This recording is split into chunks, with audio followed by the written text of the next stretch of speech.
Ախր տիպաժներն էլ են, բանին էլ դատախազին են նայես, ճիշովի էքա, մարդը հազիվ, ես չգիտեմ ինչ օրգաններով է ինքը հասել այն կետին, որին ինքը հիմա հասել է, ամենադեպս խելքը չի եղել այդ ցուցակում։ Մարդը 200,000-ով կվարտիրա է իր համար առնում, մարդը iPhone-ներ է առնում, մարդը վերջապես ունքերը ոչ թե ինքն է նստում պինցետով փիդրում, այլ մարդ է գալիս իր կաբինետում ունքերը կարգի է բերում։ Հիմա քեզ կպատասխանի Վահագասի ոչ, ես դեռ 18 տարեկանից հատուկ մասնագետ ունեի, որ գնում է իր մոտ։ Իսկ նա մասնագետն է գալիս իր մոտ։ Հա, հասկացա, ներողություն, նյուանսներ կան, լավ, այդ հասկացա։ Ու բացի դրանից ամենակարևորը, որ ինքը դրա հետ միասին ոչինչ պետք է չանի, կարա չանի։ Ինքը կարա փաստաթուղթ չկարդա, ինքը կարա գործ չանի, իր աշխատանքը ընդամենը աշխատավարձ ստանալ ու ասել, որ Հայաստանում քաղբանտարկյալ չկա։ Ու այդ շարքը ես կարող եմ թվել այն բանը անունը չգիտեմ, այն բուժքույրը, որը դարավ Դե դա հայտարարություն է, հա, ինչ է։ Ես շատ սամառոդկներ գիտեմ, մարդկանց, որոնք չունեն բարձրագույն կրթություն, բայց իրանք իրենց կրթության վրա այնքան են աշխատել, գրքեր են կարդացել, մասնագետների հետ են շփվել, մի խոսքով էլի, այսինքն ուրեմն Անայի միջավայրում այնքան սնանկ վիճակը, որ մորքուրի աղջիկ քարտուղարի ընկերուի չգիտեմ ինչ չկա, հասել են արդեն իջել են կտվորուհիների բաներից Սա դաժե կտվորուհի չի, այսինքն գիտեք ինչ, ինքը կարեր լիներ դաժե ես չգիտեմ։ Չքարտուղարի էլ չէ լինի։ Ամենակարկառուն դեմք, որ հասկանաք, հա, որ իմ համար դա արժեք է նիկոլական չլինել, իմ համար արժեք է։ Մեկը ես այդ աղջկան թույլ չէի տա, որ նա ինչ-որ որոշում կայացնելու մեջ մասնակցություն ունենար զուտ իր սահմանափակ մտահոգությունների պատճառով դրա բառապաշարը 300 բառը չի գերազանցում։ Այն բանը, պարզես դիմա, որ սա շեմուշկային չրտում ու անցնող դառնողին անուն են կպցնում, սա այդ մակարդակն է։ Ասում է Պրոտոկոլը ինչ եմ անում։ Ընկեր պրոտոկոլը այն հիմքն է, որով դու պետք է աշխատես, եթե չգիտեիր, որտեվ երբ որ նա պետք է ընտրվեր, ինչ ասեց։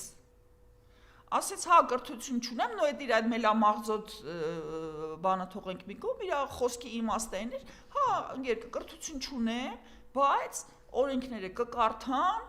կսովորեմ, օրենք սովորելու մեջ ինչ կա, ես մի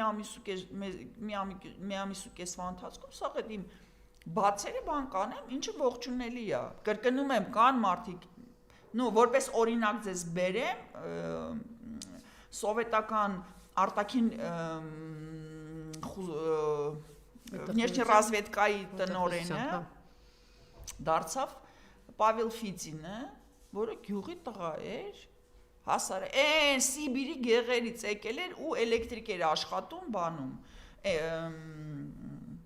կամ են կավեդեում էր, կամ բանում, օգեպոյում արդեն չեմ իշում, մի խոսքով այդ ստրուկտուրաներում, ու երբ որ Ստալինը բոլորին սենց մախելով գնաց ու ղեկավար չկար այդ ստրուկտուրայում, այդ Ֆիծինին առաջարկեցին ղեկավարել այդ արտաքին հետախուզության ծառայությունը։